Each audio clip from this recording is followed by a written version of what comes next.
pour ceux qui suivent un peu le programme général de l'Église adventiste au niveau mondial, au niveau fédéral, vous êtes au courant alors que le mois de mars, l'Église adventiste fait la promotion pour les mois de la jeunesse. Alors nous, en tant que petite église d'Épinal, on avait dit, allez, vas-y, on va faire l'effort aussi pour la jeunesse cette mois-ci. Alors, on va anticiper.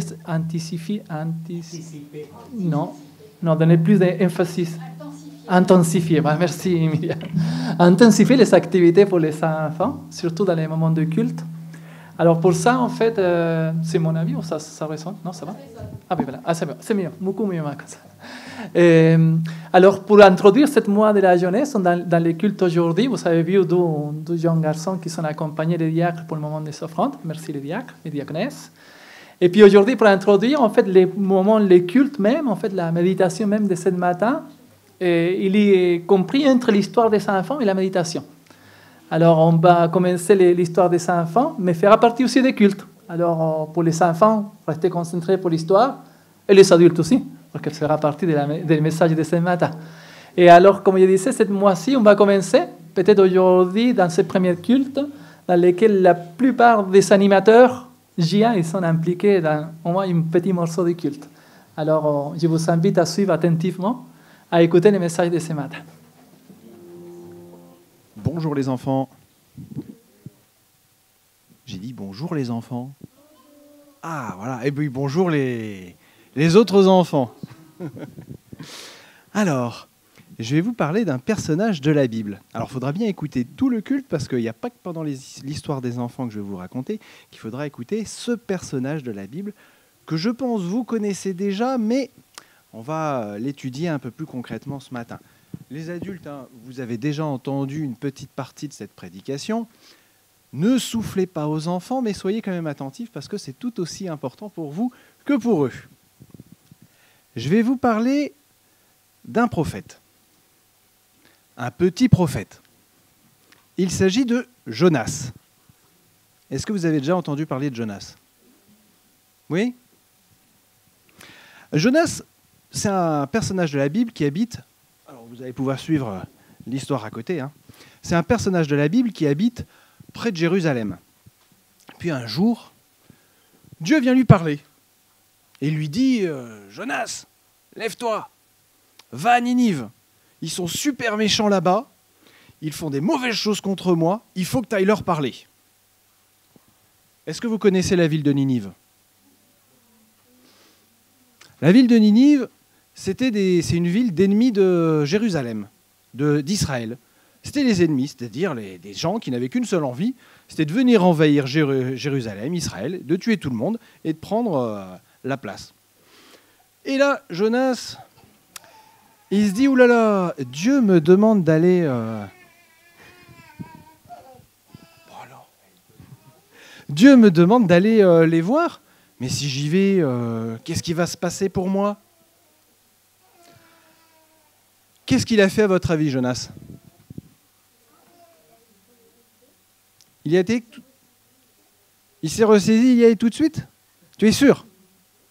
Ah non, il a eu peur. Il a eu peur. Dieu lui demande d'aller... Attention. Dieu lui demande d'aller là, et lui, il est parti de l'autre côté. C'est pas difficile. Il n'y avait pas de carte à l'époque. Mais il savait quel était l'endroit le plus éloigné de chez lui. Et il y est allé. Alors, il est allé au premier port qu'il y avait près de chez lui. Il a pris un bateau. Il a embarqué dans le bateau. Alors là, vous le parlez. Il est parti dans le bateau. Et le bateau est parti en pleine mer. Alors au début, c'était tranquille. La mer était calme. Il y avait des petites vagues, il y avait des mouettes, il y avait du soleil. Tout allait bien. Mais la tempête est arrivée. Mais elle n'est pas arrivée toute seule. C'est Dieu qui a provoqué la tempête. Il a provoqué la tempête. Il y avait un vent fort, énorme, des vagues immenses. Tout le monde dans le bateau avait peur. Jonas, lui, il dormait. Normal. Voilà. Il y a une tempête, tout le monde a peur, tout le monde crie. Jonas, lui, il ne s'en rend pas compte. Les gens du bateau, les marins, qui ne croyaient pas en Dieu, chacun avait son Dieu. Alors ils ont tous sorti une petite figurine de leur Dieu et ils ont demandé à leur Dieu « Sauve-nous, sauve-nous ». À votre avis, qu'est-ce qui s'est passé? Ah, rien. Ah, parce que c'était pas le vrai Dieu. Et puis ils ont vu que Jonas, il s'en occupait pas. Et, oh, Jonas, Jonas, hey, réveille-toi, prie ton Dieu aussi. Alors Jonas, il se réveille et puis ils ont décidé de tirer au sort pour savoir qui provoquait cette tempête. Est-ce que vous savez ce que ça veut dire, tirer au sort? Oui. Alors, on va faire une petite activité rapidement. Vous êtes combien? 1, 2, 3, 4, 5, 6, 7, 8 et 9. Alors, j'ai prévu quelque chose pour vous. Venez, approchez-vous. Voilà. J'enlève ça.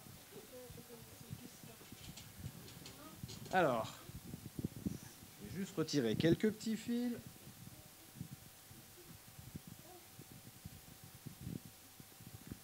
Voilà. Alors, tirez tous un fil. Attendez, je vais prendre le micro, ce sera plus simple. Tirez tous un fil. Voilà. Alors, voilà, prends-en un. Prends-en un. Voilà. Et toi aussi. Et regardez votre fil. Est-ce qu'il est grand ou est-ce qu'il est petit? Il est petit. Eh ben, voilà. C'est comme Jonas. C'est toi qui as été tiré au sort. Alors attends, c'est pas toute l'histoire. Allez vous rasseoir. Toi, t'en as un grand. Je crois que c'est toi qui as le plus grand. Mais là, il fallait choisir le plus petit. Oui, oui, vous pouvez garder votre fil. Tu peux y aller aussi. Toi aussi, tu peux y aller. Alors les marins, ils ont demandé à Jonas, « Oh, c'est toi qui as été tiré au sort. Mais qu'est-ce que tu as fait pour que cette tempête arrive ?» Et Jonas leur expliqua, « Vous savez, moi je suis un Hébreu.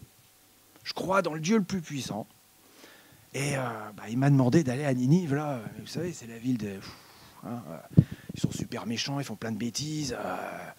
Ils parlent contre Dieu, ils ne sont pas d'accord avec Dieu. Et Dieu m'a demandé d'aller là-bas. Moi, j'ai eu un peu peur et j'ai décidé de filer. » Alors là, les marins, ils étaient atterrés. Ils se sont dit, mais c'est quoi ce gars? C'est à cause de lui qu'on est là-dedans. Et ils lui ont dit, mais qu'est-ce qu'on peut faire? Qu'est-ce que tu peux faire pour que cette tempête s'arrête? Jonas leur dit, vous me jetez par-dessus le bord, dans l'eau, et ça va s'arrêter. Pourquoi il leur demande de le jeter par-dessus bord, à votre avis? Oui, enfin, il avait déjà peur d'y aller tout seul.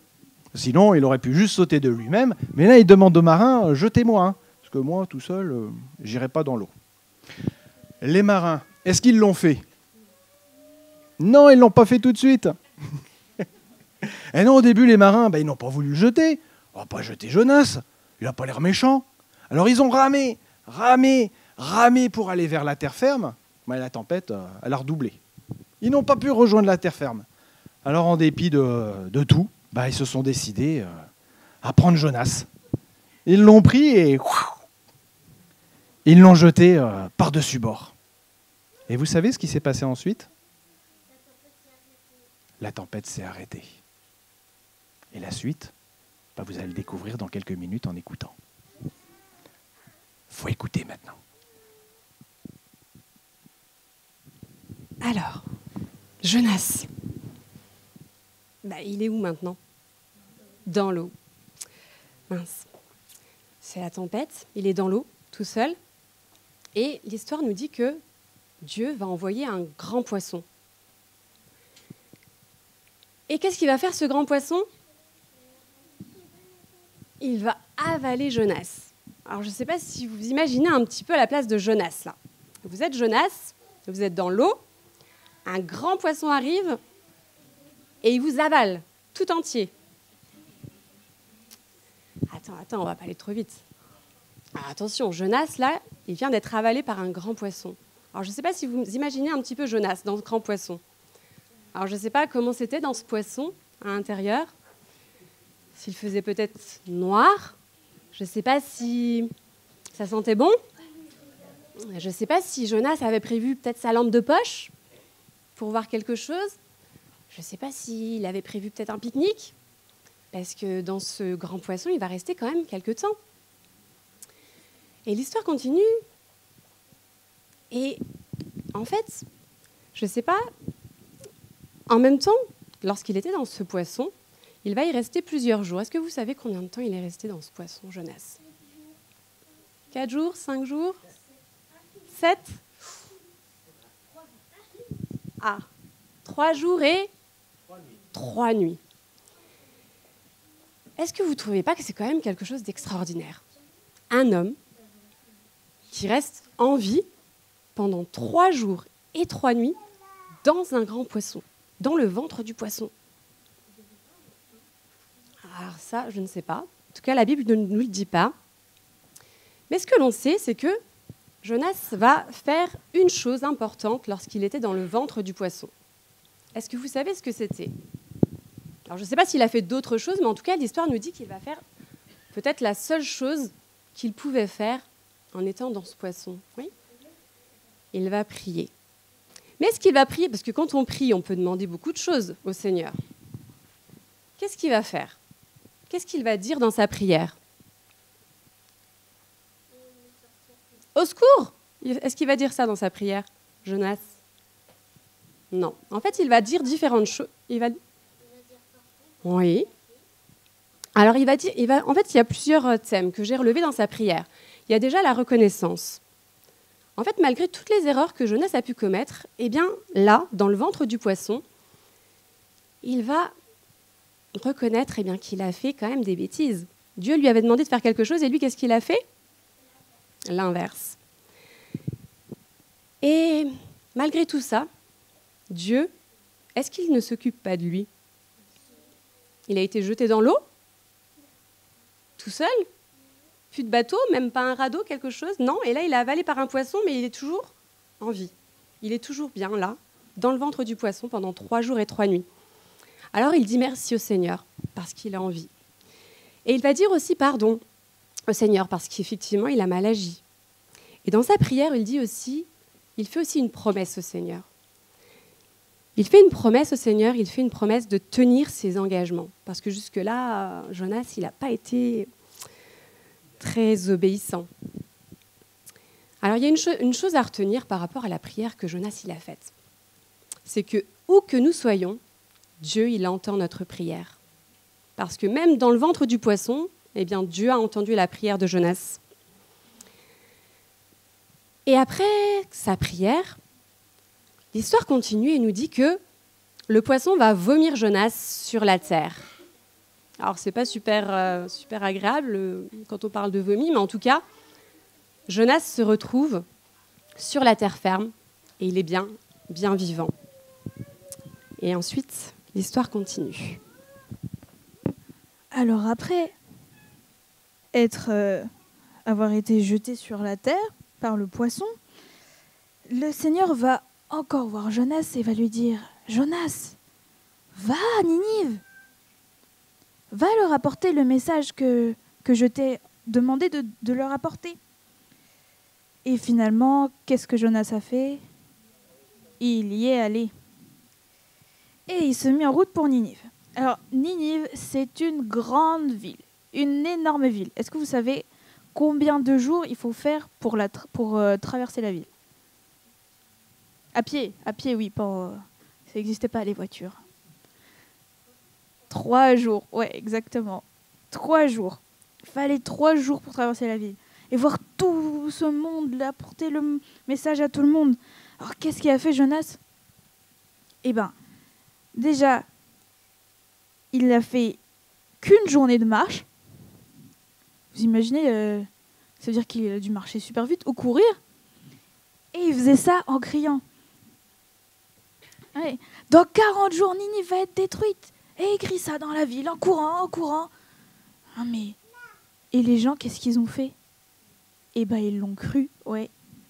Ils l'ont cru, ils se sont dit, ah, petit à petit, les personnes sont revenues à Jésus.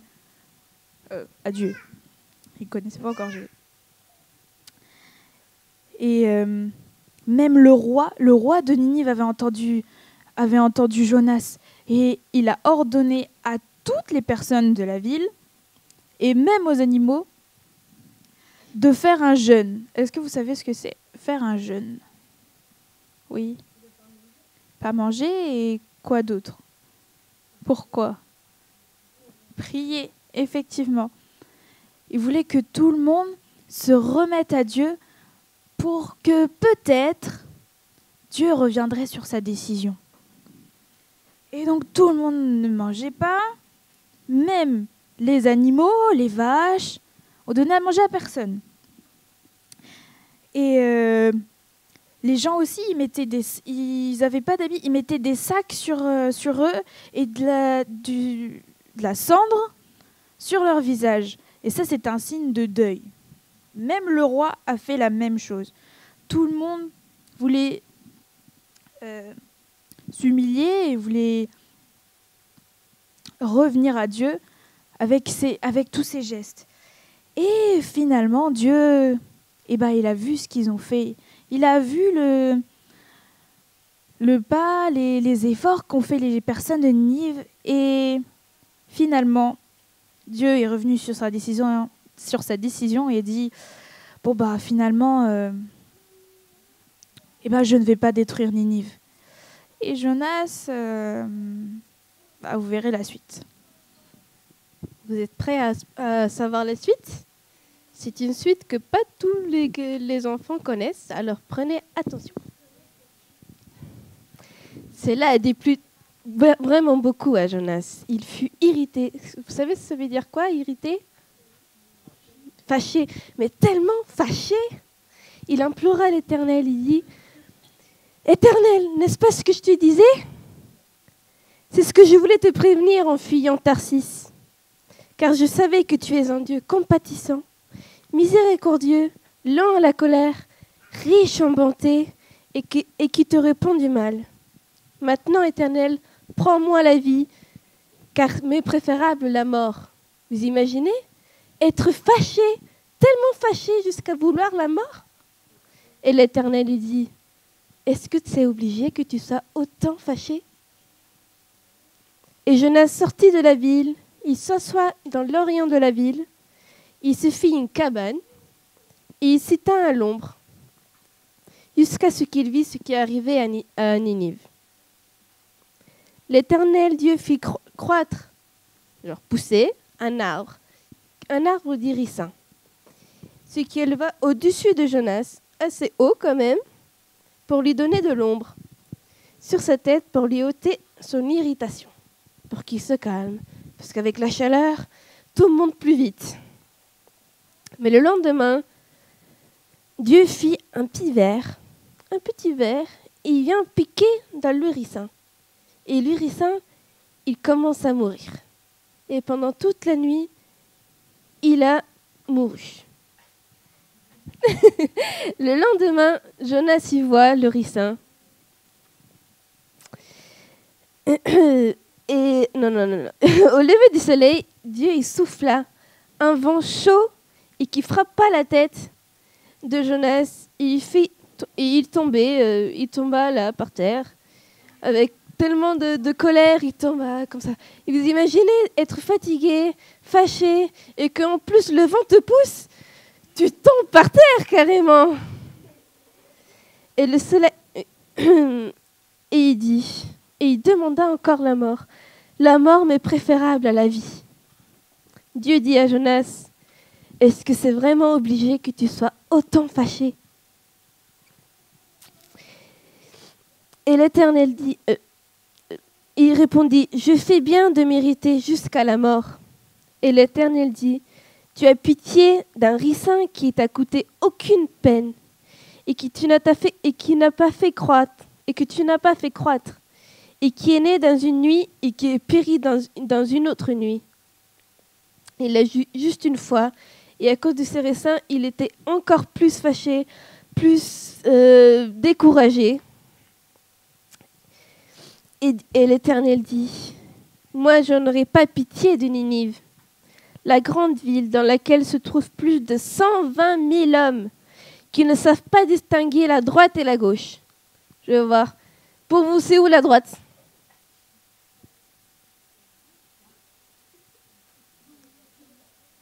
Samuel, pour toi, c'est où la droite? Tu sais pas! Et des animaux aussi ne savent pas et qui ne savent pas le grand nombre. Maintenant, je vais laisser à César de raconter la suite. Et tenez, soyez attentionnés parce que c'est la suite. Il va expliquer beaucoup plus en profondeur.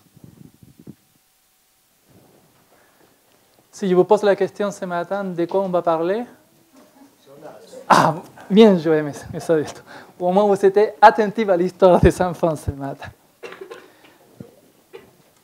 En plus, c'était affiché, alors je n'avais pas vu que c'était déjà...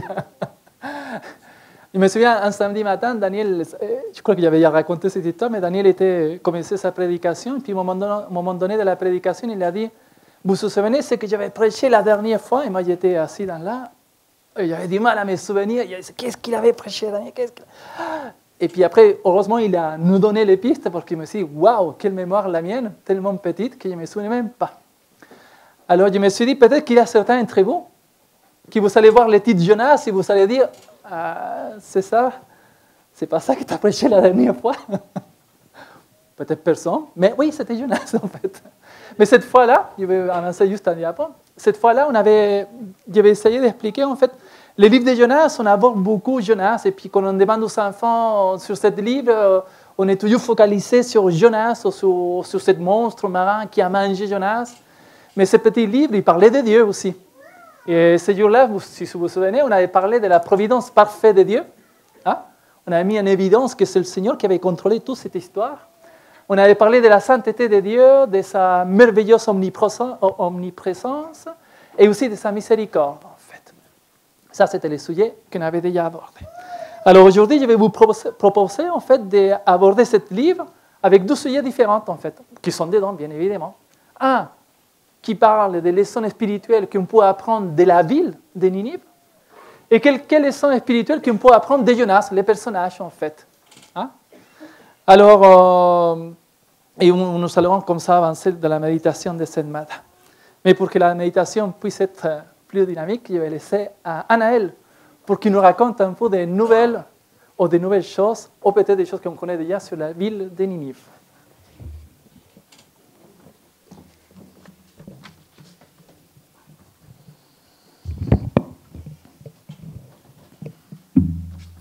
Alors, sur la ville de Ninive, des petites informations. Alors, la ville de Ninive, elle se trouve aujourd'hui, aujourd'hui, c'est le pays d'Irak, donc que vous voyez avec la flèche. Et on voit que la ville, le pays plutôt, est entouré de la mer Méditerranée. Il y a la mer Noire, la mer Caspienne et le golfe Persique tout en bas. Et en fait, il est un peu au milieu. Ninive est un peu au milieu. Et en fait, c'est un carrefour de la route, des routes commerciales qu'il y avait à l'époque. Donc, c'est comme ça que Ninive a pu grandir et devenir une grande ville. Ça l'a fait prospérer.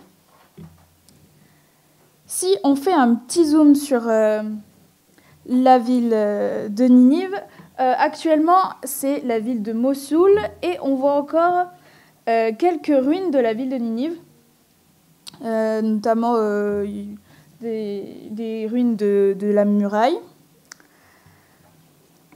La ville de Ninive,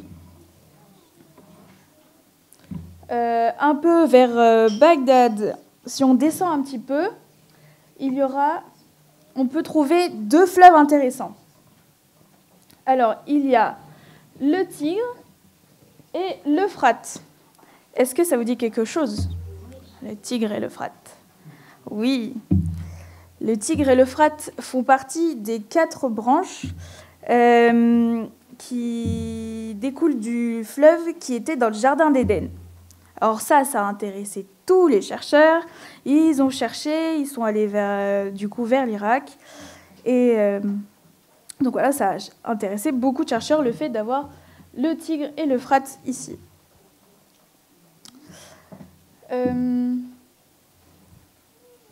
Donc, je vous parlais tout à l'heure des ruines de Ninive. Donc là, c'est une image d'une ancienne entrée, une entrée latérale de la ville de Ninive. Il y a encore une partie de la muraille sur les côtés. Donc c'est quand même... Et voilà, un reste. Malheureusement, il y a le gouvernement irakien qui voulait détruire les ruines de Ninive. C'est pour ça qu'on voit la pelleteuse et que c'est à moitié détruit. Mais des organisations islamiques ont fait des manifestations pour pouvoir arrêter la destruction de ces ruines. Et ça a fait succès, ils ont arrêté de détruire les ruines. Donc en fait, c'est tout ce qui reste. C'est ce qui reste de la ville, mais il y a encore des restes de la ville. Et maintenant, je vais vous poser une question. Quelle est la ville la plus ancienne du monde sur laquelle on trouve encore des ruines aujourd'hui ?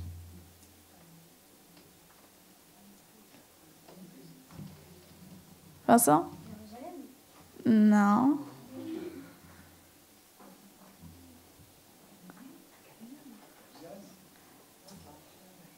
Comment ? Non. Tu connais la réponse, toi ?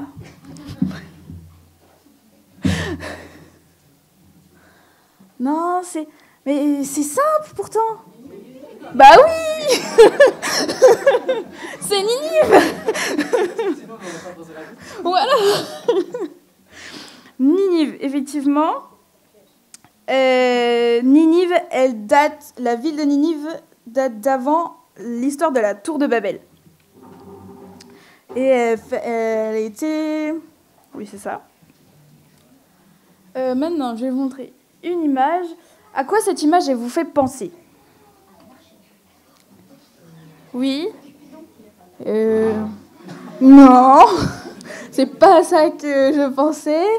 À quelle sorte de personnage ? Non, pas un nom. Oui, mais qu'est-ce qu'il était, Robin des Bois ? Pourquoi un archer ? Ouais, oui.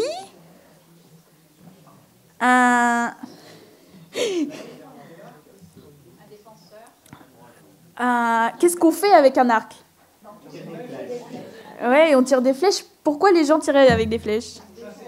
Pour chasser, exactement. Ça représente un chasseur. Un chasseur et Nimrod, exactement. Ce personnage, c'est Nimrod. Est-ce que vous savez quel est le lien entre Nimrod et Ninive ? C'est lui qui a bâti Ninive, effectivement. Et Nimrod, c'était le premier héros sur la Terre. Le premier qui avait le premier chasseur, celui qui avait le plus grand pouvoir. Effectivement, dans Genèse 10, versets 8 à 12, on peut lire « Coush fut le père de Nimrod, qui se mit à exercer un grand pouvoir sur la terre. C'était un valeureux chasseur devant l'Éternel. » De là vient l'expression « valeureux chasseur devant l'Éternel comme Nimrod ». Les capitales de son royaume furent Babel, Érec, Akkad et Calné, au pays de Shinéar. De ce pays-là, il passa en Assyrie et bâtit Ninive, Rehoboth-Ir, Cala et Rézen, la plus grande cité entre Ninive et Cala. Et effectivement, je vous disais que Ninive existait avant la tour de Babel. Et avec toutes ces informations... Ah oui, c'était... l'histoire de Ninive a été bâtie, on le voit dans Genèse 10, et la tour de Babel dans Genèse 11.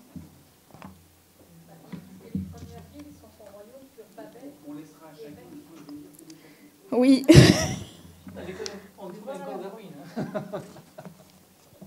Et maintenant, je laisse César avec d'autres topos spirituels. Merci beaucoup, Anaël, pour toutes ces informations techniques de la ville de Ninive. Et maintenant, nous allons nous concentrer en fait sur des leçons spirituelles. En fait, qu'est-ce qu'on peut apprendre maintenant pour nous, en fait ? Qu'est-ce que le Seigneur nous apprend par rapport à sa parole ? Et qu'est-ce qu'il nous dit à nous, cette ville Ninive, en fait, hein ? Alors, pour ça, on va les faire dans 3 sujets, juste 3 leçons La première leçon que je voudrais aborder avec vous, mais je cherche mes petites aides. Ah voilà, il est à côté. Voilà, première leçon sur la vie de Ninive. Après, je suis désolé si les expressions ne sont pas trop claires. Vous savez toujours, c'est moi qui l'écris. Alors, les pires des péchés peuvent être sauvés.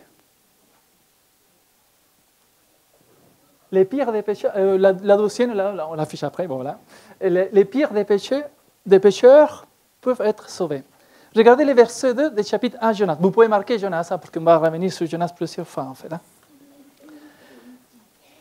Lève-toi et va à Ninive, disait le Seigneur l'Éternel à Jonas. La grande ville écrit contre elle, car sa méchanceté est montée jusqu'à moi. Et vous savez que quand on regarde l'Ancien Testament, avant Jonas, il y avait deux occasions dans lesquelles la méchanceté de l'homme, il a monté jusqu'à Dieu, en fait. La première fois, ça finit avec un déluge. On a effacé presque toute la surface de la terre. Et la deuxième fois, c'était à Sodome et Gomorrhe. Et là, c'était la troisième. En fait, pour qu'on puisse imaginer, pour essayer de comprendre en fait, les contextes, même ça pourrait nous aider à comprendre Jonas, pourquoi peut-être il a hésité un peu d'y aller en premier temps. En fait, la méchanceté à Ninive, elle était tellement grave, en fait, et tellement dégénérée, qu'il aurait dû même monter jusqu'à l'Éternel avec une action de la part de Dieu à carrément détruire cette ville, en fait. Parce qu'il était trop méchant. Si on tourne quelques pages et on voit les livres de Nahum, en fait, qui nous parlent aussi de Ninive, beaucoup de prophéties par rapport à Ninive, ils disent, chapitre 3, ils disent « Malheur, la ville sanguinaire, pleine de mensonges, pleine de violence, et qui ne cesse pas de livrer la rapine. » Verset 4 du chapitre 3 de Nahum, c'est à cause de nombreuses prostitutions, de la prostituée, pleine d'attraits, avile et chanteresse, qui vendait les nations par la prostitution et les peuples par ses échantements. En fait, c'était une ville qui a carrément été loin de tout ce que le Seigneur a voulu pour l'être humain, en fait. Aujourd'hui, on trouve aussi la méchanceté dans ce monde, mais cette ville, elle a été trop loin, en fait, à tel niveau que le Seigneur il a décidé de détruire la ville. Et c'est pour ça qu'il avait envoyé Jonas à pouvoir, pour annoncer, en fait, pour avoir cette possibilité de se retourner vers l'Éternel. Mais le Seigneur, il a eu miséricorde sur cette ville, finalement. Et les hommes qui habitaient la ville de Ninive, on dit comment, les Ninivites, c'est bien, ils ont écouté cette parole, ils ont été sauvés. Même s'ils ont été méchants au niveau, je dirais, la plus haute gamme des pécheurs, en fait, au niveau de destruction totale, directe, en fait. Alors, quand on pense à ça, en fait, par rapport à cette ville, ça pourrait nous donner beaucoup d'espoir pour nous, en fait. Parce que si le Seigneur peut sauver les hommes à cet état de dégénération du péché, voilà, le Seigneur pourrait nous sauver à nous aussi, en fait. Et puis si on commence à regarder autour de nous, en fait, et puis vous pouvez s'imaginer les gens qui sont autour de vous, dans la famille ou dans le travail, et vous direz que quelquefois un jour, celui-là, il est tellement méchant, là, celui-là, non, ça, il ne viendra jamais vers le Seigneur, en fait. Eh bien non, le Seigneur, il a le pouvoir. Il a le pouvoir, en fait, de pouvoir transformer les gens, de pouvoir les convertir vers lui, en fait. Alors même si nous, on a perdu l'espoir, on a tellement prié pour nos enfants, et que vous avez même perdu l'espoir, non, ne perdez pas l'espoir.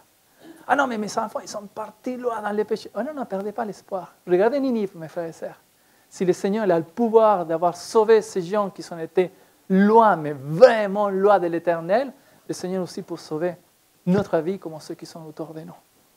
Deuxième leçon de la ville de Ninive. Le salut, c'est croire et se repentir. Je pourrais dire même, le salut est égal à croire et se repentir. Lisons ensemble Jonas chapitre 3, verset 5 et verset 8. Verset 5, il dit, les gens de Ninive crurent à Dieu ils plièrent en gens, ils se revêtirent des sacs, de plus en plus grands jusqu'aux petits. Et le verset 8, il dit que les hommes et les bêtes soient couverts de sacs, qu'ils crient à Dieu avec force et qu'ils reviennent tous de leur mauvaise voie et des actes de violence dont leurs mains sont coupables. En fait, si on regarde qu'est-ce qu'a fait le peuple de Ninive, en fait, il a cru du message qui a été prêché par Jonas, mais cette croyance, cette foi, il était accompagné par une repentance, en fait, pour une action de changement. Il aurait pu croire à l'Éternel. Je pense que les gens qui sont été dans les bateaux de Jonas, ils ont cru à l'Éternel. Imaginez-vous, on a une tempête, les bateaux sont en train de tomber, on prend Jonas, on le jette, et paf, tout est calmé. Qu'est-ce qu'ils ont fait, les gens, les pêcheurs qui sont été dans les bateaux? Ils ont fait une offrande, des sacrifices pour l'Éternel. Ils sont reconnus, en fait. Mais reconnaître, sans changer, sans repentance, sans conversion, et bien là, la formule elle est incomplète. Vous voyez, salut, il pourrait être égal à croire. Regardez ce qu'ils disaient les apôtres dans les livres des Actes, un verset très connu, chapitre 20.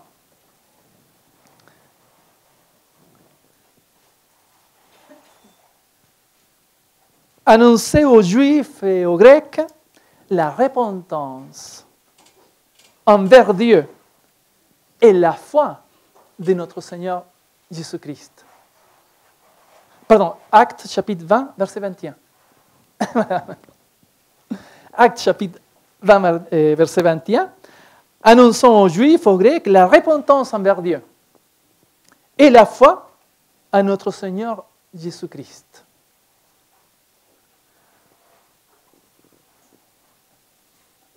J'ai beaucoup d'amis aussi qui croient aussi en Dieu, en fait. Vous savez bien aussi que les démons, ils croient aussi, en fait. Mais s'il n'a pas la deuxième partie, la formule, est-ce qu'on pourrait avoir la repentance sans la foi? Ça m'a fait penser, quand j'étais très jeune, on avait une interdiction à la maison. On ne devait pas sauter sur les canapés. Mais les canapés de l'époque, je ne sais pas si vous avez vécu la même chose, ou de mon époque, ou ce que nous on a vécu dans notre pays à l'époque. Nos canapés, il avait des grands ressorts, grands comme ça. Alors nous, je pense que j'étais là à plus près d'Amiel, entre 10 ou 12, je ne me souviens pas trop, mais à plus près de cette taille. Et à cette taille-là, avec un corps de 30 kilos, 35, combien? Tu fais combien de kilos à peu près, tu sais, Amiel? 40 kilos, oh, 40 kilos. Et vous savez, vous imaginez bien que dans un canapé, avec des ressorts de cette hauteur-là, 40 kilos, vous pouvez faire sauter, et puis ça monte en fait. Hein. Et puis voilà, mais c'est interdit. Ben, un jour, je me trouvais tout seul. Et ben voilà, je me touchais le toit en fait, tellement que je sautais. Et mon père qui arrive, oh là là, mauvais moment. Et voilà, comme on dit Cathy, l'action c'était facile, mon père, tchac, sentir dehors. Et il commence à me faire des caresses. Ah, petit câlin, jusqu'à j'y comprends en fait. Et je me souviens ces fois-là parce que je l'avais dit à mon père, plus jamais, papa, je t'assure, plus jamais. Oh, j'étais repenti, mais à fond en fait. Mais cette repentance était incomplet en fait.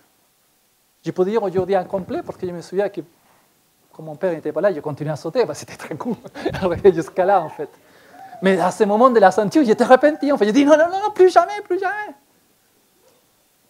Ça veut dire on peut séparer les deux choses, on peut séparer la foi de la repentance. Mais pour arriver à cette formule de salut, il faut qu'ils soient ensemble. Vous comprenez? Je crois en Jésus-Christ et je me transforme, je vis la conversion. Sinon, c'est incomplet la formule. Ninive, elle a changé. Hein? Ninive, le texte qui nous dit, Jonas chapitre 3, il a eu un changement complet. Et quand on dit complet, c'est complet. Même les rois. Et même les rois, il a fait l'ordonnance, en fait, qu'il ne soit pas que moi, pas que les hommes, même les animaux, qui fassent partie de cette conversion, après avoir écouté. Troisième leçon, j'essaie d'avancer plus rapidement. Dieu n'a n'a l'obligation... Ah, je pense qu'il me manque... C'est bon? Dieu n'a l'obligation de sauver personne. Oui. Exactement. Ah, ça sent... C'est pas une phrase qu'on aime bien écouter. Hein.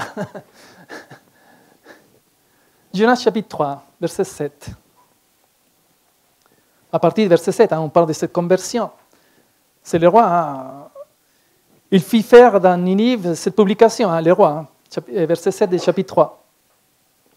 Par ordre du roi et de ses grands, en fait. Que les hommes, que les bêtes, que les bœufs, que les brebis ne goûtent de rien, ne passent point et ne boivent point d'eau. Que les hommes et les bêtes soient couverts de sacs, qu'ils crient à Dieu avec force et qu'ils reviennent tous de leur mauvaise voie et des sacs de violence dont leurs mains sont coupables.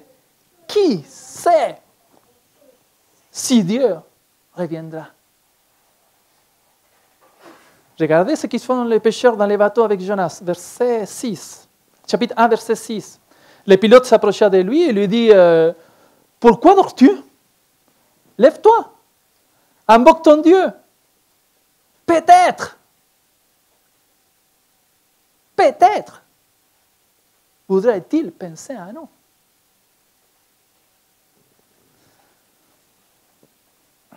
Timothée, la deuxième carte au Timothée, chapitre 2, verset 25. En parlant de notre comportement, comme on doit faire en fait. En parlant des diacres aussi. Il doit redresser avec douceur les adversaires, dans l'espérance que Dieu leur donnera la repentance pour arriver à la connaissance de la vérité. Dans l'espérance, en fait. Il y a un autre texte, hein, je vous invite, si vous voulez m'accompagner, Romains. Hein. Romains chapitre 9. Le verset 16. J'espère qu'avec celui-là, on peut confirmer cette petite phrase-là, la troisième leçon. Ainsi donc, là, cela ne dépend ni de celui qui veut, ni de celui qui court. Romains chapitre 9, verset 16. Ainsi donc, cela ne dépend ni de celui qui veut, ni de celui qui court, mais de Dieu qui fait miséricorde. Il y a certains qui disent « Oh, je vais attendre jusqu'à la fin, je vais me répondre. Je vais me repentir à la fin, juste avant de mourir. » Et quelquefois, on n'a même pas le temps de se repentir, en fait, parce que la fin, ça peut arriver direct. Mais lorsqu'on découvre cette vérité et puis on la comprend, en fait, cette vérité, il devrait nous donner beaucoup de confiance, en fait. Parce que la fin, ça ne dépend pas de moi. Ça ne dépend pas de ce que je fais et de ce que je pourrais faire. Sinon que ça dépend de l'Éternel, en fait, de Dieu. Et regardez, on revient sur Jonas, ce qu'il dit Jonas, en fait. Verset 8 du chapitre 2 de Jonas. Elle dit, dans la partie de l'histoire de Jessica, je pense, hein, quand il était encore dans les ventres, en fait, hein, du poisson. Verset 2, chapitre 2. « Comme mon âme était abattue au-dedans de moi, et je me suis souvenu de l'Éternel, et ma prière est parvenue jusqu'à toi, dans ton saint temple. Ce qui s'attache à des vaines idoles éloigne de la miséricorde. Pour moi, j'offrirai des sacrifices avec un cri d'action de grâce. J'accomplirai les vœux que j'ai faits. » Et comment finit le texte? Le salut vient de l'Éternel. C'est de lui que vient le salut. Jonas, c'est un petit personnage. On dit petit parce que son livre est petit, peut-être que c'est un grand nombre. Je dis petit parce que sinon le poisson, il aurait dû être vraiment géant s'il aurait été grand. On va découvrir quelque chose avec Jonas, avec Paula.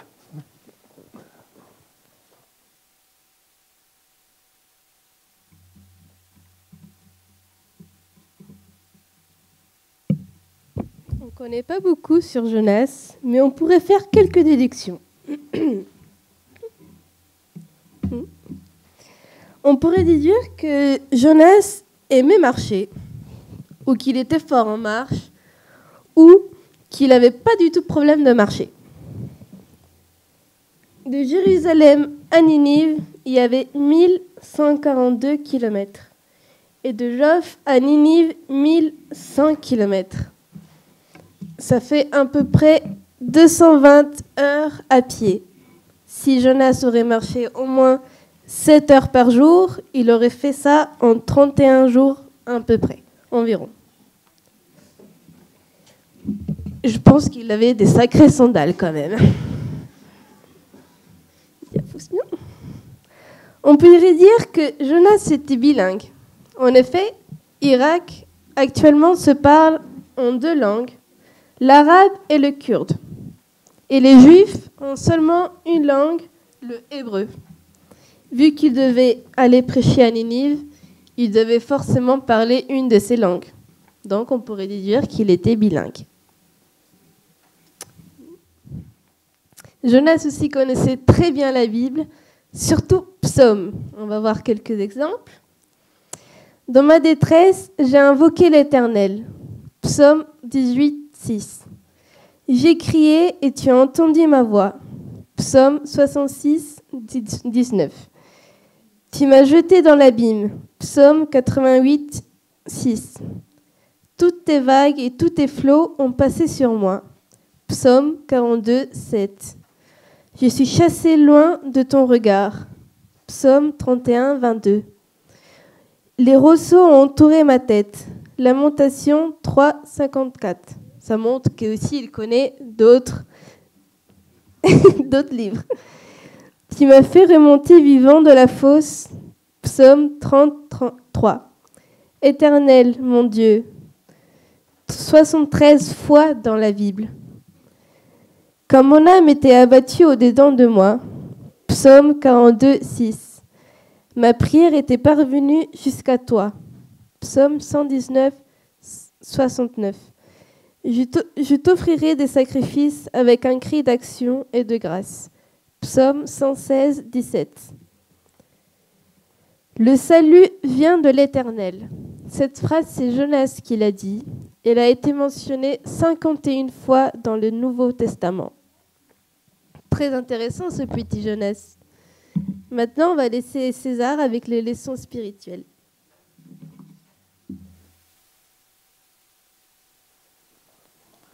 Merci Paula. Essayez de faire un petit réveil avec les changements de visage. Et puis je vais essayer d'aller plus rapide parce que je vois que l'heure il passe plus vite de ce que j'avais prévu au départ. Alors on va attaquer 3 leçons rapides sur la vie de Jonas en fait. Première leçon par rapport à Jonas, Dieu a utilisé des hommes et des femmes de la même nature que nous en fait. Si on regarde Jonas, Jonas il s'enfuit en fait. Après il s'est endormi. Après il s'est fâché. Il s'est fâché tellement, mais il s'est fâché même au niveau de la colère en fait. On le voit pendant les 3 chapitres. Imaginez-vous que Dieu l'aurait utilisé que des hommes parfaits pour accomplir son œuvre. Aujourd'hui, on aurait été là, si Jonas il aurait été un homme parfait, intouchable, on aurait dit ce matin, nous on ne fait pas partie alors. Il n'y aurait aucun espoir qu'on se regarde nous-mêmes en fait. Mais si vous faites attention, en fait, le Seigneur il fait souvent ça en fait. Si on voit David, on regarde Pierre, des autres apôtres en fait, avec ses faiblesses. Alors ça pourrait encore nous encourager en fait de dire, si le Seigneur a utilisé des hommes et des femmes de la même nature que nous, il pourrait aussi nous utiliser aujourd'hui. On pourrait aussi prêcher, on pourrait aller aussi à Ninive, peut-être pas vraiment à Irak, ça fait un peu loin, mais on pourrait aller dans notre ville, par exemple, à prêcher aussi. Deuxième leçon, j'essaie de gagner un peu de temps. La deuxième leçon, c'est Dieu utilise la prédication pour sauver les pécheurs. Et là, il faut qu'on réfléchisse bien à cette phrase. Chapitre 3, verset 3. Jonas s'éleva. Dans Jonas 3, 4, ouais. Jonas s'éleva et alla à Ninive, en fait, selon la parole de l'Éternel. Et Jonas fit d'abord dans la ville une journée de marche et il a commencé à préparer un spectacle, en fait, un théâtre avec des marionnettes. Il a fait la musique Non, c'est pas ça qu'il a fait, n'est-ce pas? Il n'avait pas ça. Qu'est-ce qu'il a fait?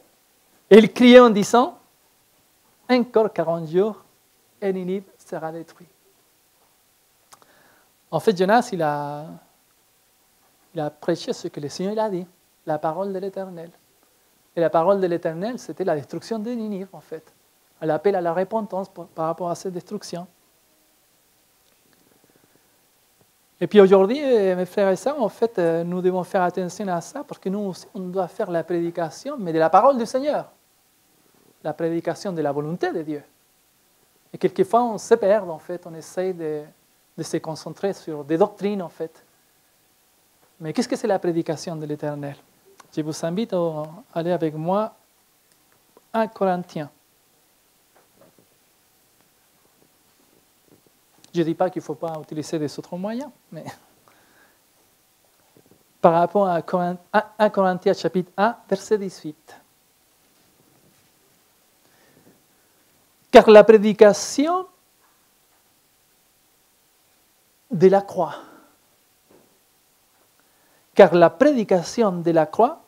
est une folie pour ceux qui périssent. Mais pour nous qui sommes sauvés, elle est une puissance de Dieu. Aussi, est-il écrit, je détruirai la sagesse des sages, je anéantirai l'intelligence d'intelligente. Où est la sagesse? Où est le scribe? Où est le disputeur de ce siècle? Dieu n'a-t-il pas convaincu de folie la sagesse du monde? Et verset 21, car puisque le monde, avec sa sagesse, n'a pas connu Dieu, dans la sagesse de Dieu, il a plu à Dieu de sauver les croyants par la folie des prédications. Waouh! Le Seigneur nous a déjà donné la méthode. Il a plu à Dieu de sauver leurs croyants par la folie de la prédication.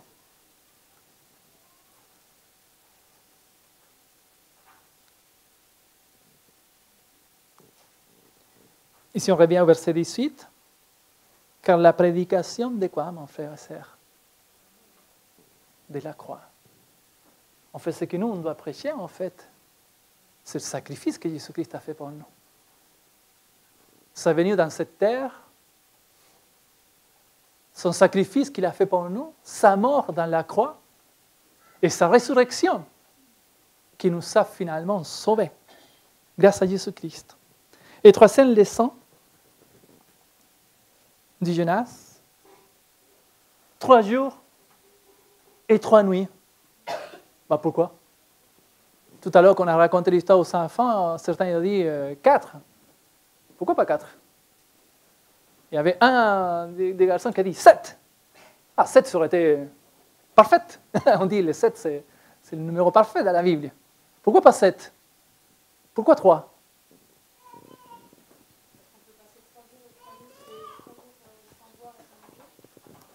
Peut-être, mais il y a une raison encore plus forte que ça.